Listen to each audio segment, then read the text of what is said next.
until eventually we get something that's effectively broken, and then they can just sell off the carcass and walk away. Or declare bankruptcy. Right. Which I always find amusing, because apparently for Megacorp's bankruptcy doesn't mean the same thing as it does for the rest of us. So Right, different codes for different bankruptcy codes, yeah.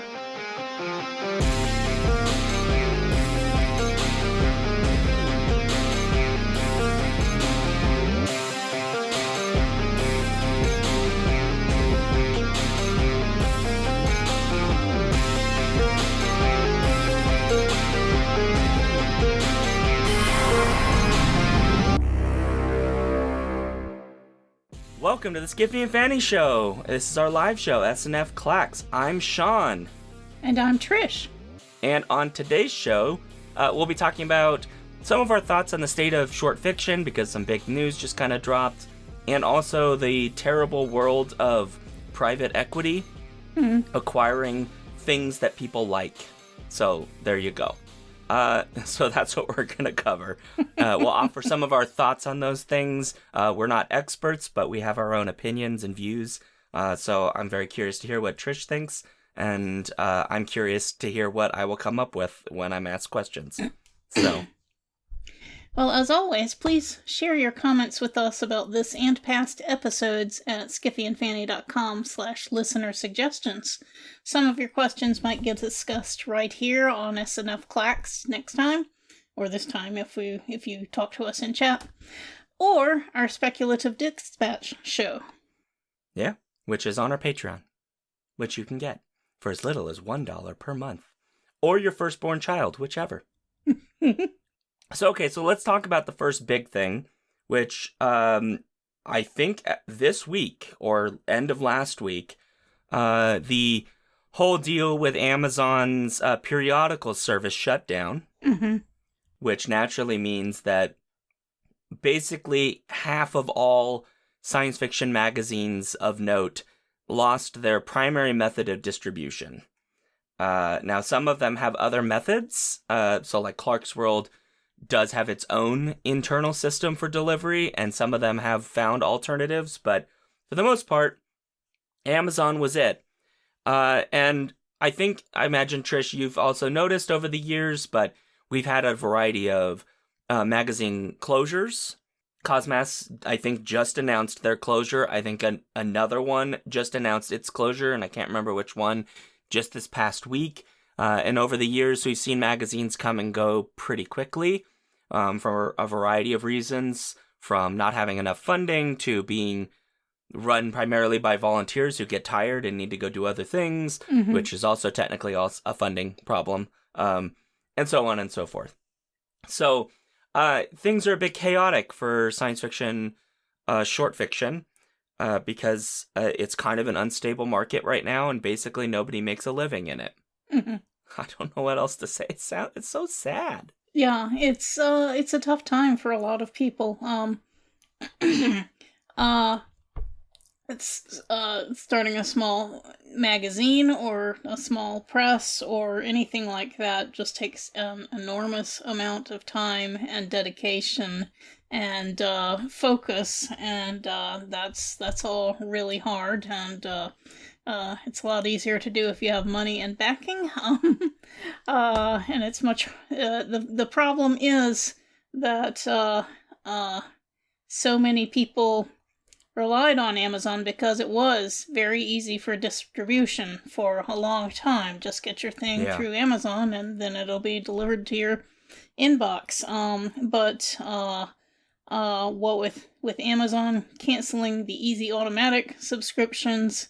Now, I think they still do a lot of magazines through Kindle Unlimited if they want, but that depends on if the person clicks to open the particular magazine and reads a certain percentage of the pages before you get any credit at all.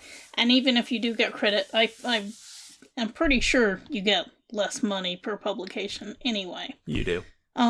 So there are some alternatives, which unfortunately, due to computer problems, I did not have time to look up the links, but I know that there are a number of other get your library here. I mean, get your subscriptions here. Alternatives springing up on the net. I'm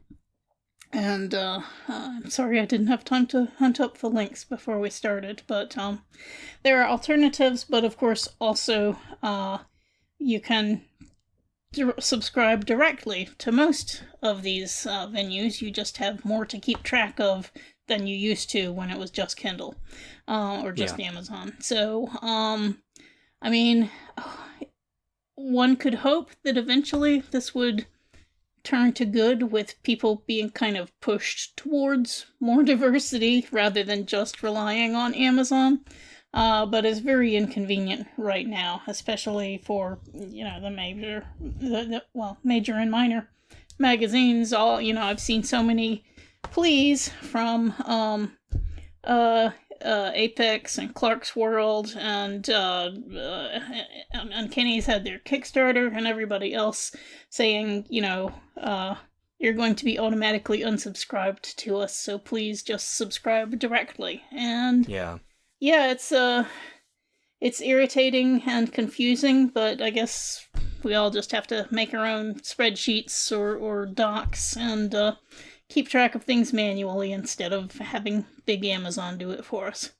This is kind of... it made me wonder what's going to happen, because I know that everybody's scrambling to get those extra subscribers, and, maybe some of the magazines manage to get them, but I feel like any magazine that relies to some degree on subscriptions right now is in the same trouble that all the magazines that rely on like Patreon supporters and any other kind of delivery of funds beyond, the publication side of things. They're all having the same problem, which is they just don't have enough people reading them, giving them money. I mean, this is the problem of all online free stuff. That's why I get really annoyed when people just say everything should be free. And it's like, cool, but like then nobody makes any sort of living creating anything, because they'll be like, oh, but you'll just get donations. Sure, like 1 micro% of the whole.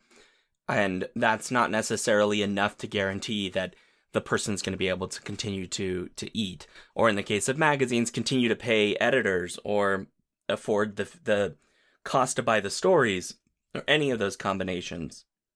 So my concern is that we're going to see a contraction. I mean, the internet kind of opened it up. There weren't really that many about 20 years ago. There weren't quite as many known magazines of science fiction and fantasy about 20 or so years ago. I mean, they existed, but like I remember when I was interested in submitting fiction for the first time, like buying one of those writers' guidebooks and looking through. And they weren't exactly terribly great at getting everybody, and the internet wasn't very effective at providing databases. Now we have, dozens and dozens of fairly high-paying markets, or high-paying based on the way this market is, but yet I don't know that they're all going to survive, because the readership doesn't appear to have increased substantially for short fiction, which is a concern, and I don't know what the solution to that is. I mean, for heaven's sake, I'm a teacher. Most of what we teach is short fiction. So I don't know what it is. Is it just that I guess the short story is not considered sexy, so it's just harder to sell. But yeah, so I don't know. I that's my concern. We're gonna have a contraction, and if we do, is that going to be good for our field? Not really. In many ways, it's probably going to be bad. Sorry to be a downer.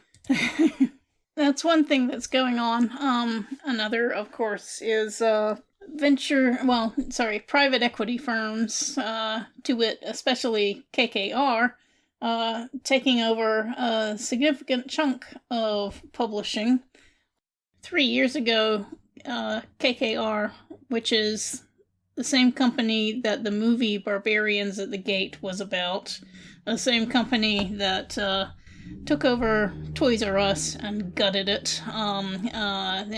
You can certainly find lots of stories talking about their business practices being to take over a company and gut it in the guise of investing. They'll take out big loans to improve the company, and somehow a lot of those loans go to the investor salaries and stuff like that. Anyway, they took over Simon & Schuster in August, and the fallout from that remains to be seen, but it's unlikely to be great for diversity of books. They're probably going to lay off a bunch of people, and the first people to go will be new hires and people like, diversity editors and things like that. So it's almost sure to have a bad effect. Let's see, in the chat, Configuration Queen, does Simon & Schuster own Barnes & Noble? I really don't know. I don't think so. Not to my knowledge. Barnes & Noble's got its own thing, which we kind of talked about, I think, in the last Clacks, that they got purchased out by somebody or taken over by somebody who seems to actually give a crap about books, so...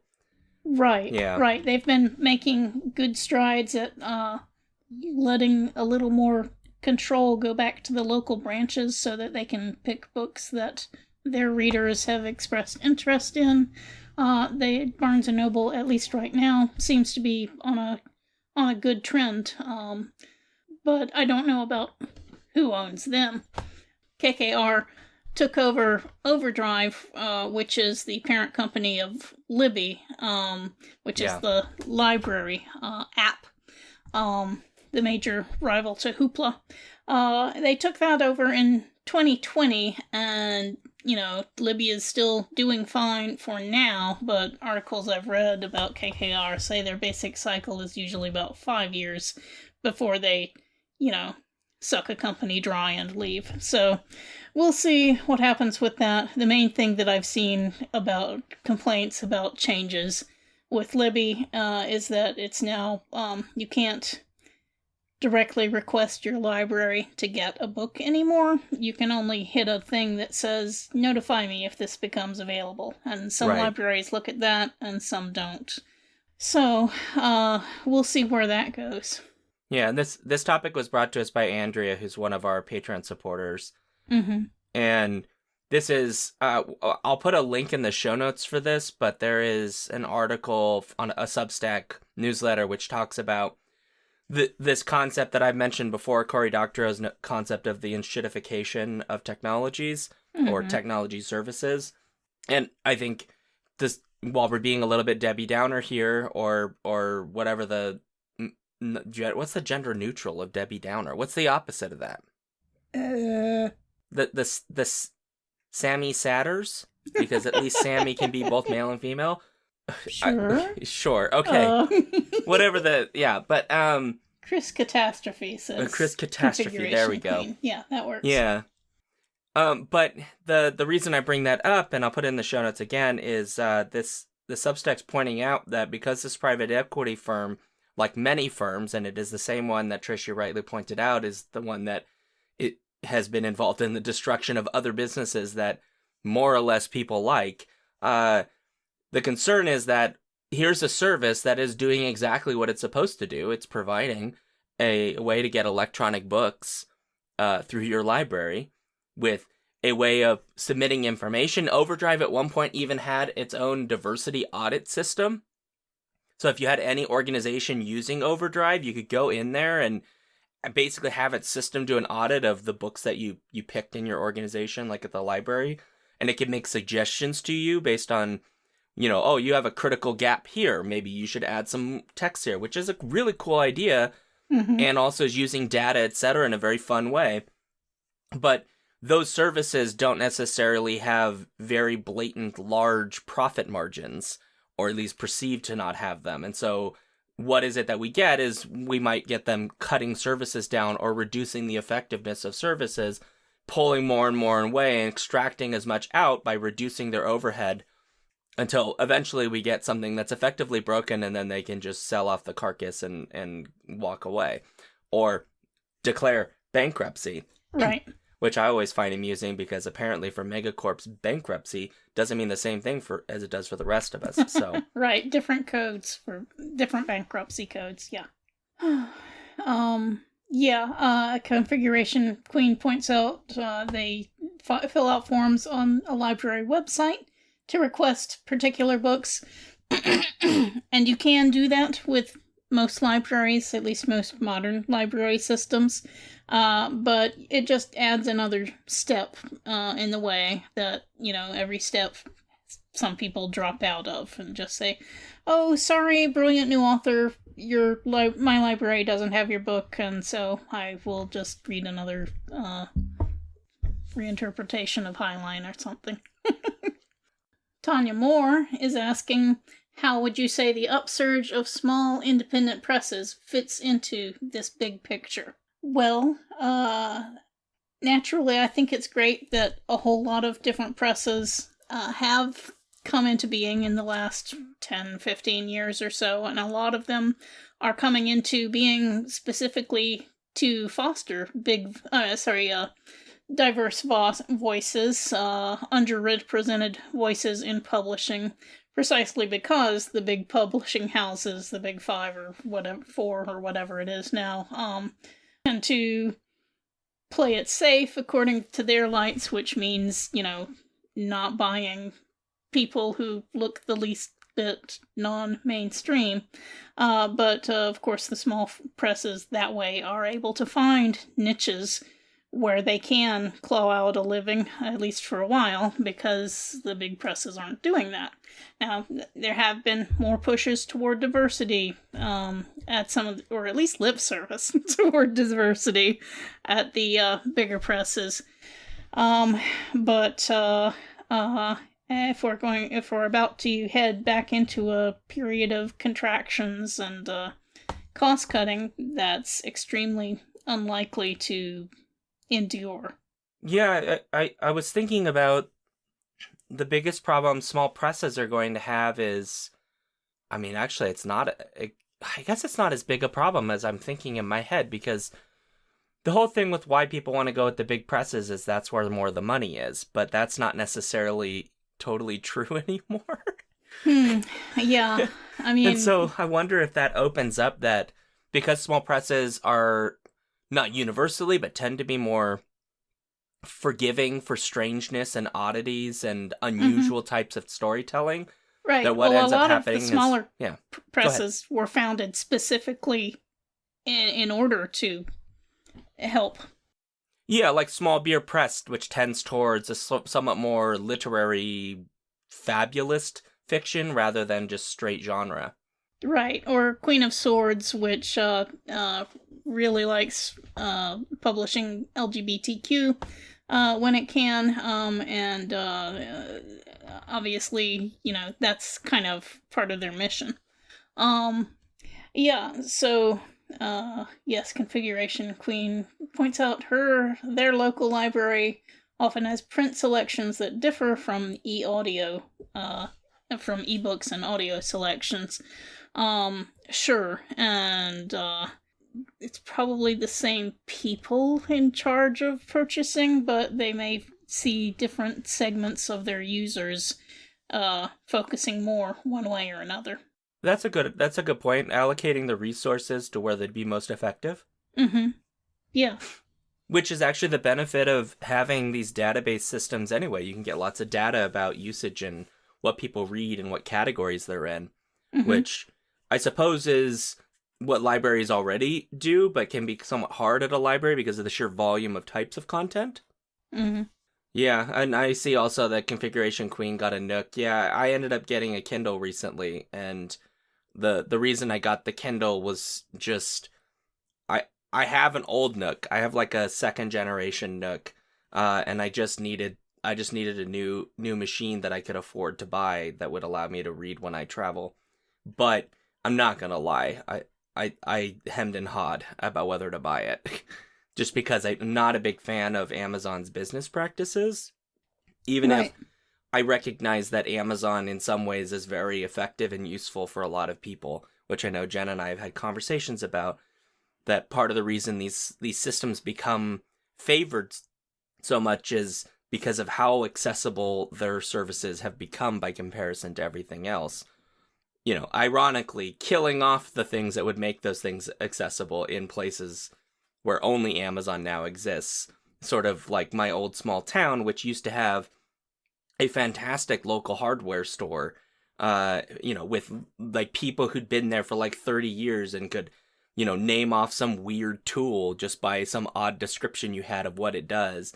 Those people basically don't exist anymore because all the big companies and the big mega stores where basically nobody knows anything about anything in there came into town and they could sell at lower prices.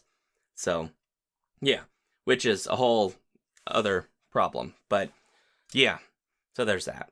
And I know that Tanya is saying in chat here that she has an Android tablet and just uses different apps, which is also an option that you can do. You can just choose the app you prefer, which is cool.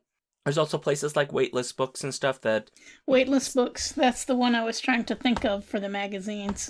Yeah, they're great for magazines, also small press, ebook sales, and independent stuff. Most of the big publishers don't sell there because they don't really need... Frankly, they just really don't need to. But a lot of smaller folks sell there, and then lots of magazines, so you can do that too. And then there's... Configuration Queen in chat says Libro.fm for audiobooks is another alternative to Audible for folks that want that. There are a couple of audiobook alternatives. I think Libro.fm is the best one. Yeah, it's really hard for those companies to get any traction, though, because Audible is such a behemoth and it often insists on exclusive contracts. So, obviously, that makes it really hard to compete. Well, and I know that there are a number of authors who, I'm sure they would love it if their stuff was available basically everywhere. But I know some that they basically were offered, Audible contacted their, agent and was like, hey, we've got $10,000. Do they want to write one just for our Audible program? And it's not available anywhere else. And it's like, well, if you're a working writer, do you turn down $10,000? Mm-hmm. I don't know that you can justify turning it down because you're not going to make it anywhere else, which is sad, but true. That's kind of where we're at. I mean, we need to start thinking, I think, communally about how do we actually support the industry? Meaning, so like, because it seems absurd to me that, you work 30 hours a week, maybe more, on a magazine, as an editor or whatever, getting everything ready and getting everything released. But you can have that magazine. It can be considered a pro mag in terms of its sale, but yet nobody makes a living. Mm-hmm. Yeah. How is that? Why is our industry just sort of let that happen? I don't understand. Like, are we just not going to talk about the fact that, I mean, short fiction was never really the thing you made a living on, but people could work in short fiction as editors, etc., and they could make okay as editors. I think you could make a living in short fiction in the 30s and 40s, maybe even the 50s. After that, it was more get your foot in the door right. On short fiction, and then someday, my child, you'll be able to write a full-length novel and sell it to a publishing house and right. make a living off that. But these days, even mid-list book writers have a very, very hard time scratching out a living just from writing.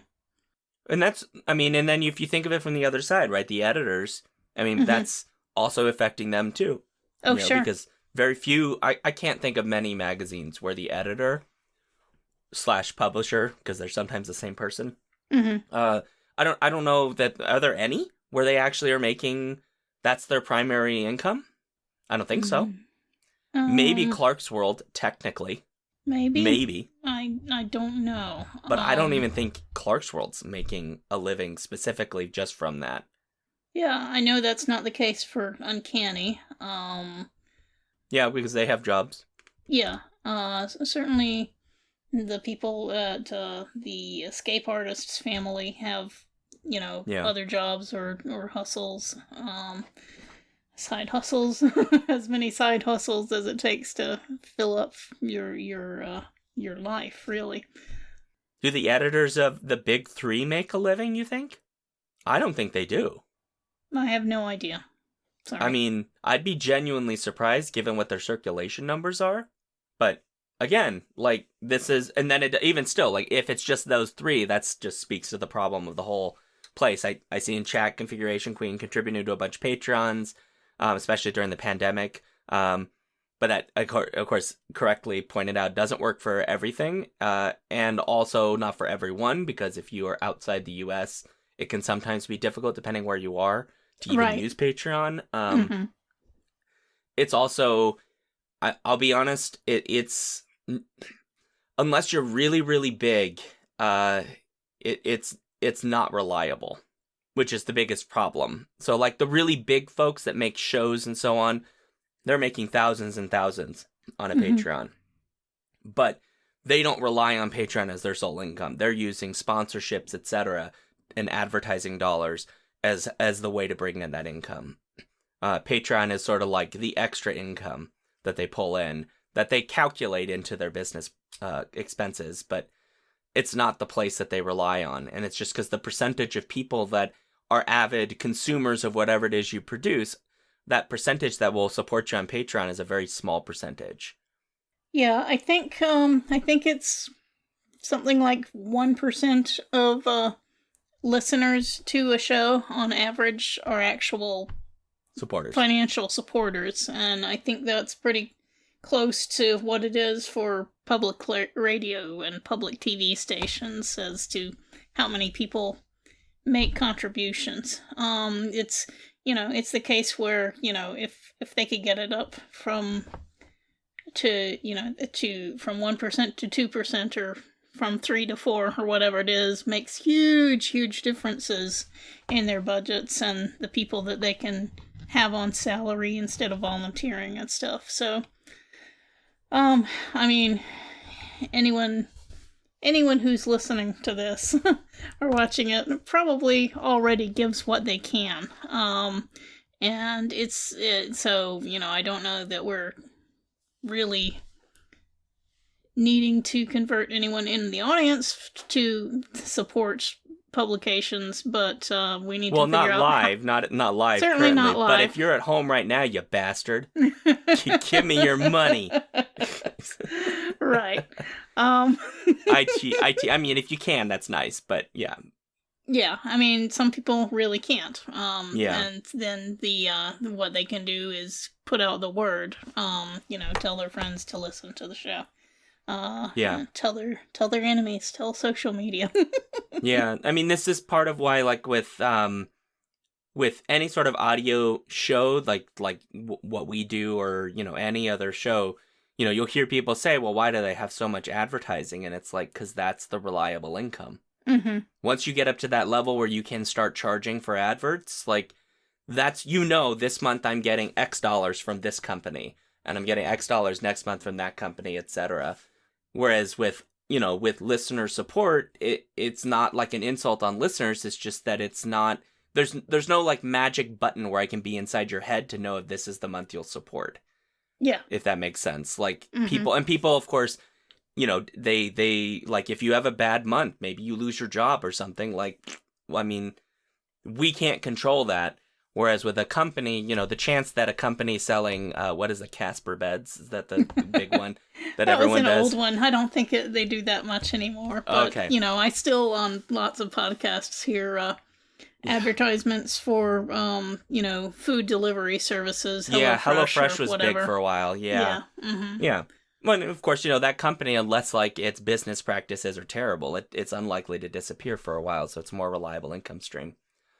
So I think every podcaster, though, who's making a living podcasting would prefer to never have to do advertising, because they have to deal with contracts. It affects the content that they produce, all of that. Anytime advertisement gets involved, like, you are doing a give and take, unless you're Elon Musk, and then I guess you just don't care, and then you're surprised when advertisers don't like you anymore. But there's a give and take, like, they're going to want to know, when are you going to place the ad spot? How are you going to present it? What is the content around it? Are you a show that does potentially offensive content? Well, we need to know what that is, because some brands don't really care if you associate with offensive content, but others might.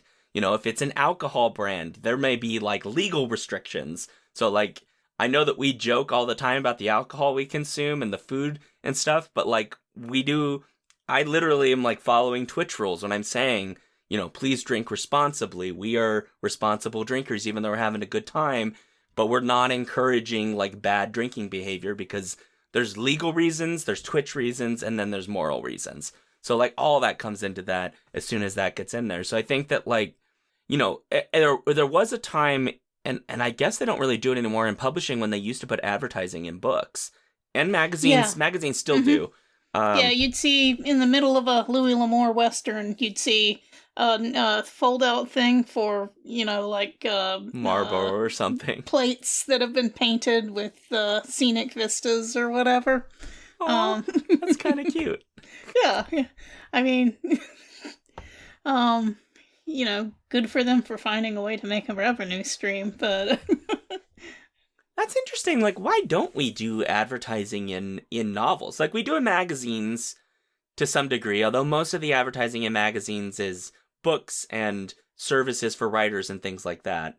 Was trying to see if I had a magazine. I don't have one easily accessible right now.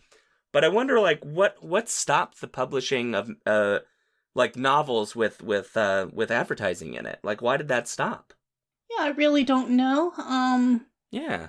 I can't think of it. I don't think I've seen a book like that that's been published certainly since the 80s. It's all old books that I'm thinking of that had, like, the cardstock inserts. Do you think it was Harlan Ellison? Do you think he did it? Have I told you the story? About Harlan Ellison and mid-book insert ads? Okay, No. So there is a possibly apocryphal story of Harlan Ellison. I want to be clear. I don't know if this story's true. He's dead, so I suppose he can't sue me. But this is the story as I recall it. So Harlan Ellison had in his contract that there would be no smoking ads in his books. And lo and behold, his publisher published a book with a smoking ad in it.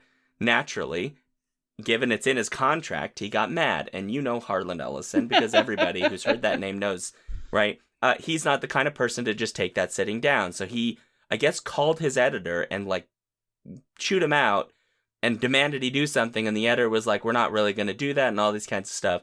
So I guess back then, you could send posts to somebody and they would pay when they received the post, because it was a publisher. They'd receive manuscripts and books and all that. So you just started sending bricks, which are not cheap to send, wasting money, and, kept doing it until they like called him and he was like, are you going to do anything? And the publisher basically said no.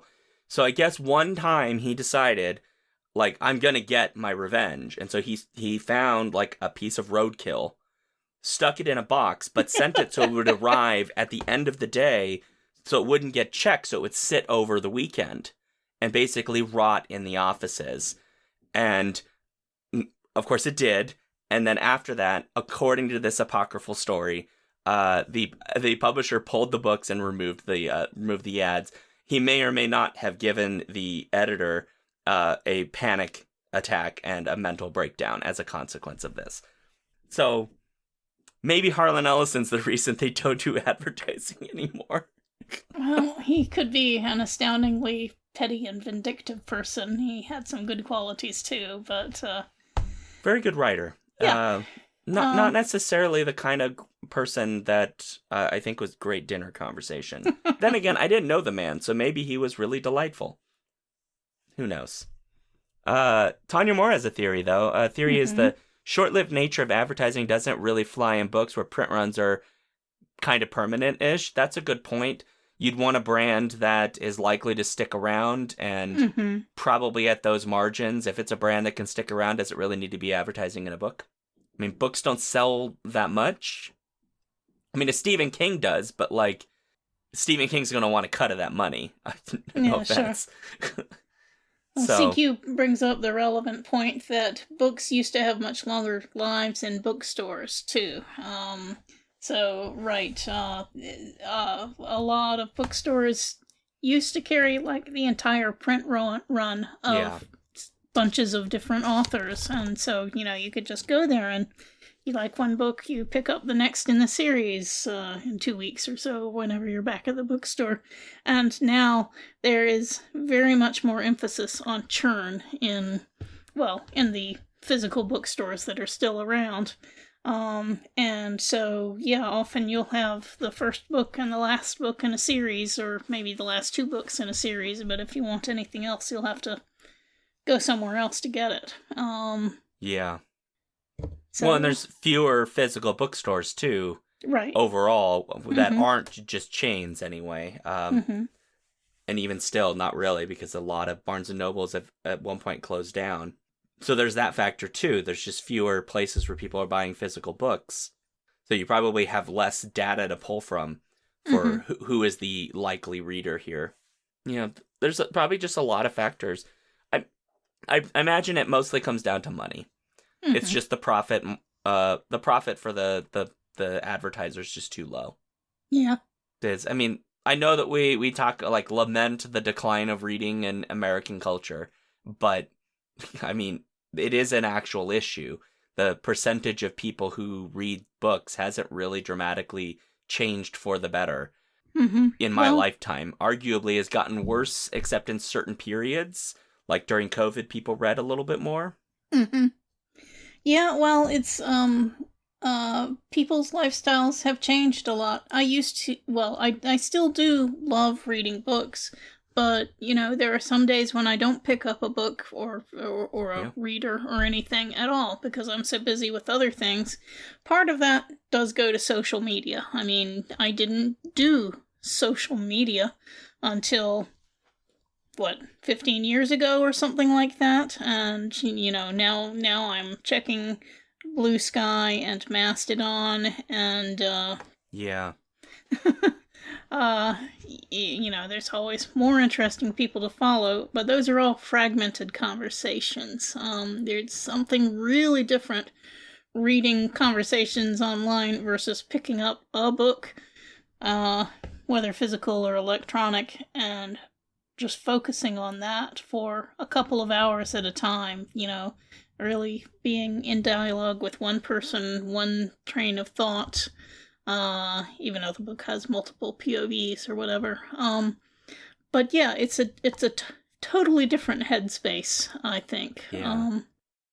I wonder if some part of that is too that because so much of social media, or so much of fandom now is also basically on social media, and there's just a lot of it.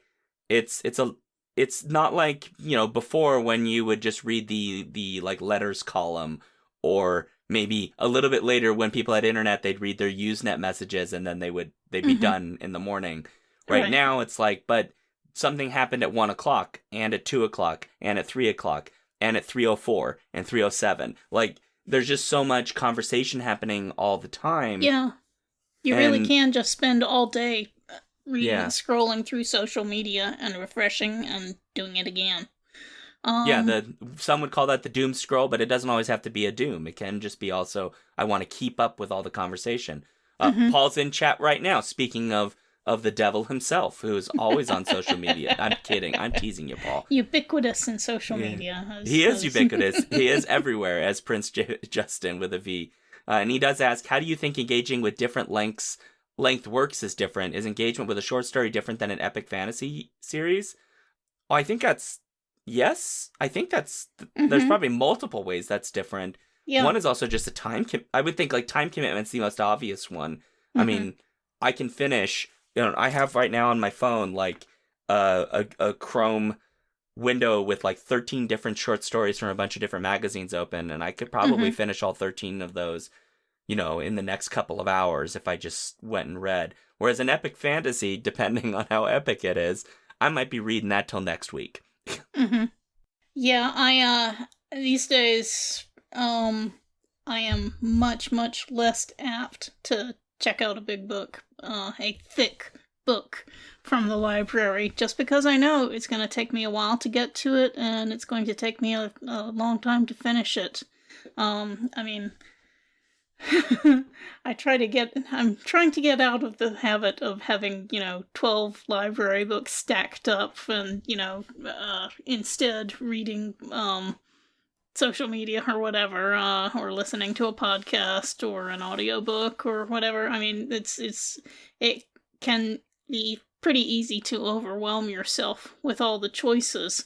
But yeah, unless it's a writer that I already know and trust to keep a coherent story together for a long time and not annoy me by stupid surprise ending that they do just for the jollies of a twist or whatever, you know. I am very unlikely to pick up a big, thick book by a writer who's unknown to me. Whereas with a short story or even a novella, it's a much lighter time investment. And time is precious. Yeah. So Tanya raises a thing that I thought was related to this, that the Tanya says it seems like a contradiction, because with people being so busy and like having commutes and all these kinds of things and not necessarily have a lot of free time all collected together to read a very long book, you'd think a short story would be like, this would be the perfect era for the short story. And you would, because there've been a number of apps that have tried to like deliver you a short story a day or something, a ton, and some of them still exist. And Sunday morning transport or whatever, various places like that. Yeah, and specific magazines that do that as well. And the thing that I've noticed is pretty much none of the short story apps, like an app that's just meant to deliver short stories to you, like none of them got any real traction culturally. And I don't know if that's because of design or if it's just they could not reach people to get them interested. And this probably speaks to a much broader cultural problem, but the frequency with which I have students who will tell me, that they don't like to read at all. Not that like they just don't read because they're just too busy, which is a different thing. Or like I'm right now I'm only reading for classes because I just don't really have a lot of free time outside, which I can kind of understand. Yeah, that's different. Yeah, they'll just say outright, I don't like to read at all. I haven't read a book like ever. That kind of thing. I mean, not literally ever, but they mean basically they never read books. Never for pleasure. Yeah. Yeah, never for pleasure. And it's always a surprise to me because I get more of that now than I used to, maybe about 5 or 6 years ago, a little bit more of it now than I used to. And I just find that very surprising because like it somewhere along the train, they got in their minds somewhere in there that reading was not something worth doing, wasn't fun to do, wasn't interesting to do, all of these different reasons. And they never paused to think that you can just read. You don't have to read for school. You don't have to read for anyone else other than yourself. And like, there are tons of books that every single one of these kids probably would find very interesting that are just on subjects they care about. Like, for heaven's sakes, there's probably a great book about duck hunting somewhere out there. And I've got tons of students who go fowl hunting. I bet you they'd find it so fascinating, but they just have this idea that like a book is it's this thing that's not, there doesn't have any purpose. It's that thing that people used to do, and it's this old entity that doesn't exist. And I don't know, it just seems really somewhat sad because you would think that with our digital technology, our access, right? No one has to hold a big book. No one, I mean, heaven's sake, you don't even have to like hold a book with a cover that might be somewhat embarrassing to hold. You can just have it on your phone or whatever. And we don't have that. And it's so strange. I mean, even the thriller is designed for that. Like the whole function of a modern commercial thriller is those chapters, like you can read 1 or 2 or 3 chapters in an average commute. I mean, they're like 3 or 4 page long chapters. Yeah. I'm not saying they're good. Some of them are good, but don't talk to me about Patterson, though. It made me sad. Let me swing back to the publishing thing.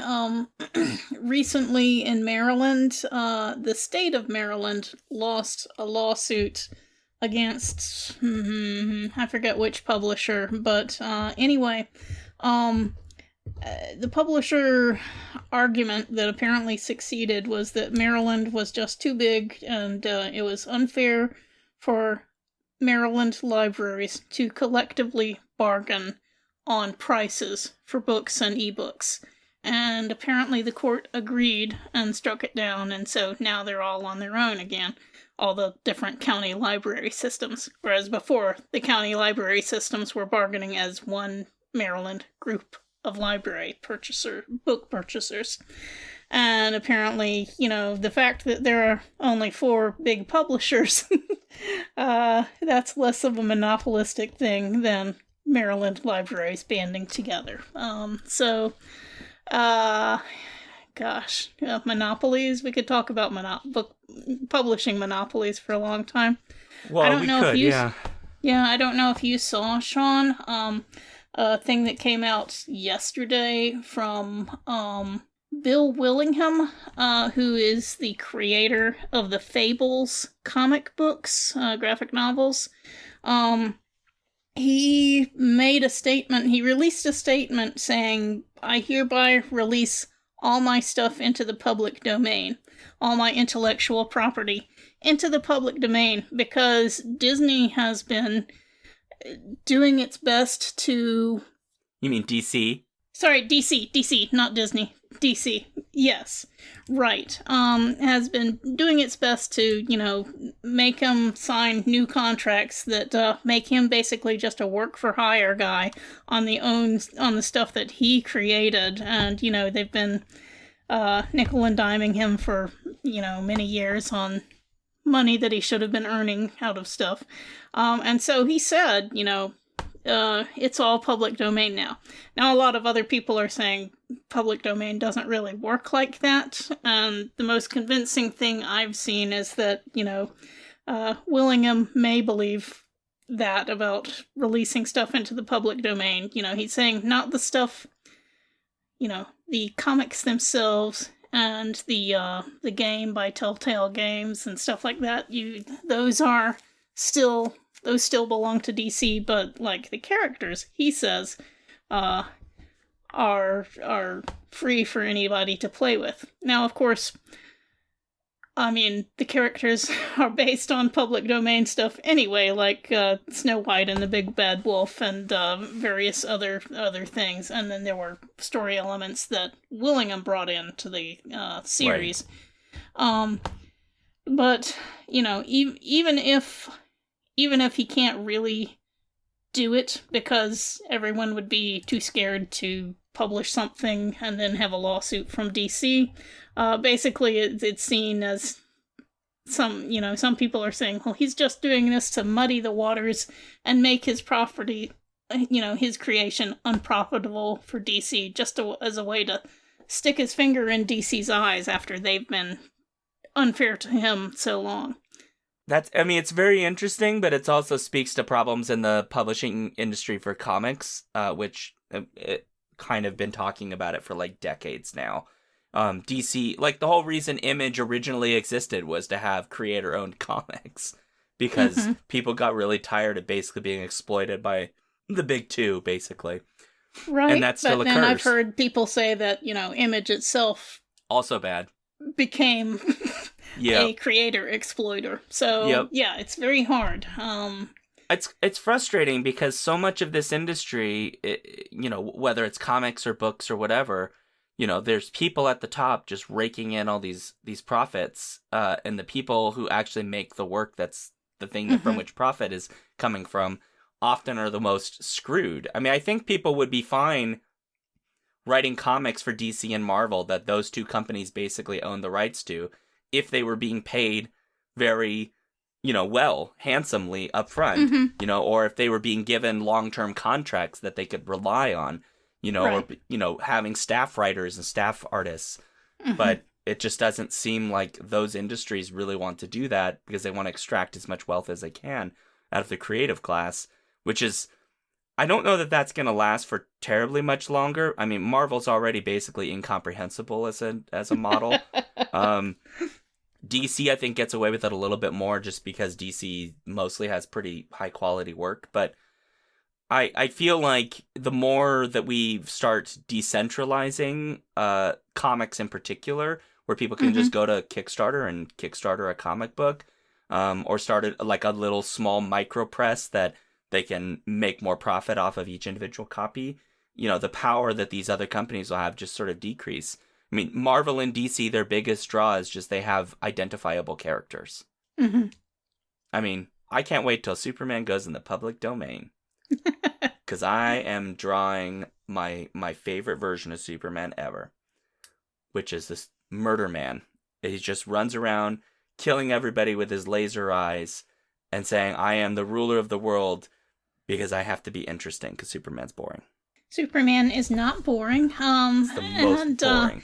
it's only done if only if it's done badly is Superman boring. And I saw a really interesting thread the other day about how people who turn Superman all edgy and evil are kind of missing the point that good Superman is a subversion itself, because you have this person with all this power, and for most of the world history, people with a lot of power have abused people with it. World leaders and world rulers have generally been terrible.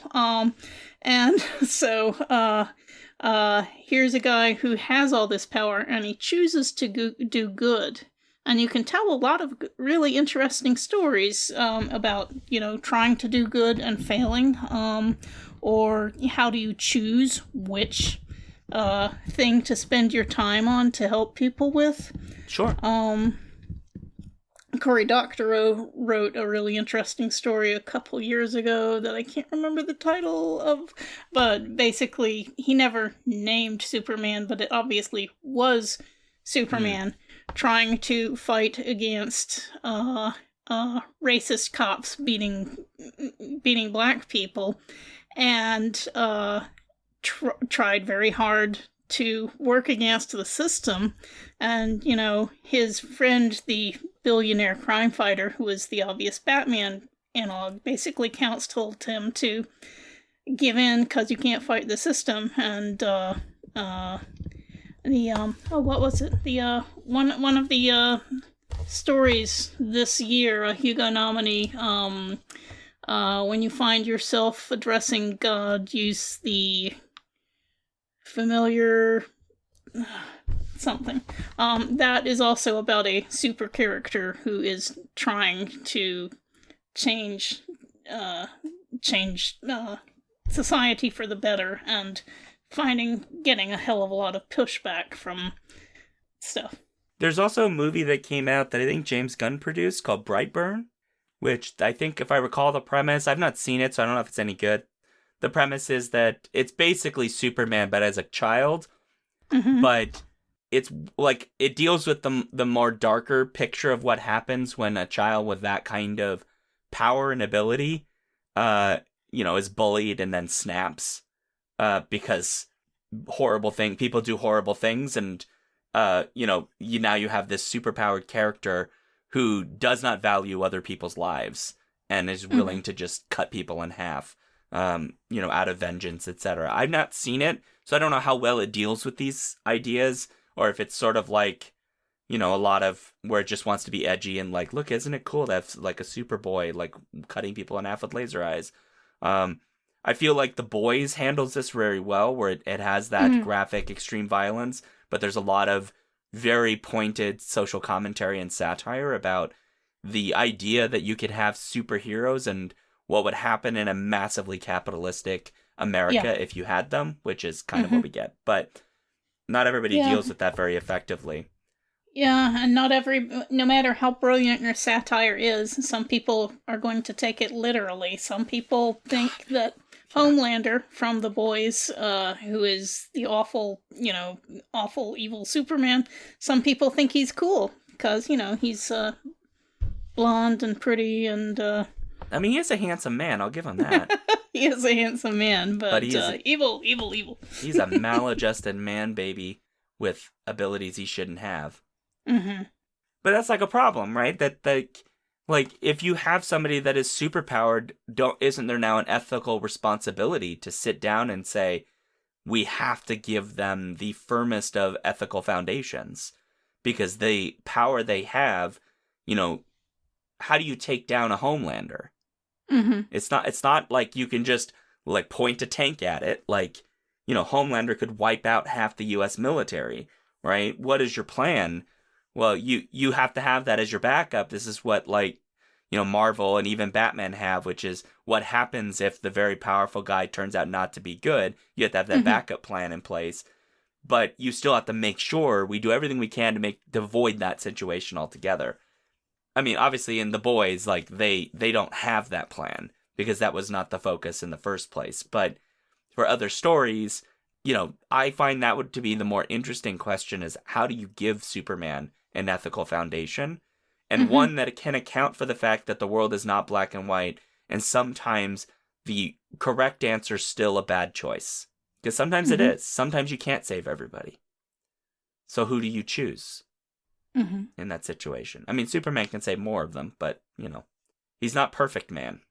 He's just super. Okay, well, I feel like we've kind of got it. You want to close this out? We could go on talking, I'm sure, for another half hour or hour, but you need to rest your voice. And, yeah. So anyway, for folks at home and here with us live, thanks again for being here. If you'd like to let us know what you thought about this episode, or you want to send us some topics that we could cover on a future Clacks, you can go to skiffingandfanty.com/listener suggestions. Please do so. We're always happy to hear from folks. It's lovely. Please subscribe and get the newsletter at skiffingandfanty.com/newsletter. And if you like what we do, go to patreon.com/skiffingandfanty and give us whatever you can give us. Even just $1 is lovely. And then a 5-star reviews on iTunes, Podchaser, or any of those places. And just don't forget, we are on most of the socials. We are moving away from Twitter. But find our Linktree /skiffingandfanty. And, find us in other places, Blue Sky and all those fancy places. I'm at SeanDuke.net. Alphabet streams on Twitch Tuesdays, Thursdays, 7 o'clock, unless I'm dying from a cold, which I am right now. Patreon.com/TheJoyFactory. And I'm also on Linktree, which is just /SeanDuke. You can find all my stuff there as well.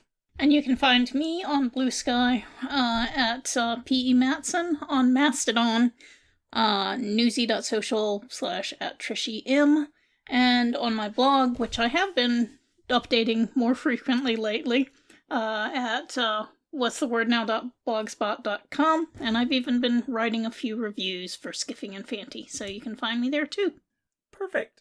Okay, I'm trying not to sneeze right now. Sorry, everybody. I might have a cold. So, yeah, I don't have anything really super awkward to end this show on, but don't forget that if you are sick, take care of yourself. Take your COVID test. Make sure you don't have the COVIDs. I don't. I did my tests. Made sure. Use tissue. Hot showers often help. Get your vaccines. Get those vaccines. Yep, definitely get those. Flu season's on the way. Just FYI. And the new COVID booster is out. Yep. More boosters. Get all the boosters. Stick yourself with needles. Well, have professionals stick you with needles, to be clear. Yeah, have the professionals do it, please. Yeah, not yourself. Don't you stick yourself with random needles. That's not a good task. Anyway, for folks at home, I think we'll call that an awkward ending and scene. All right.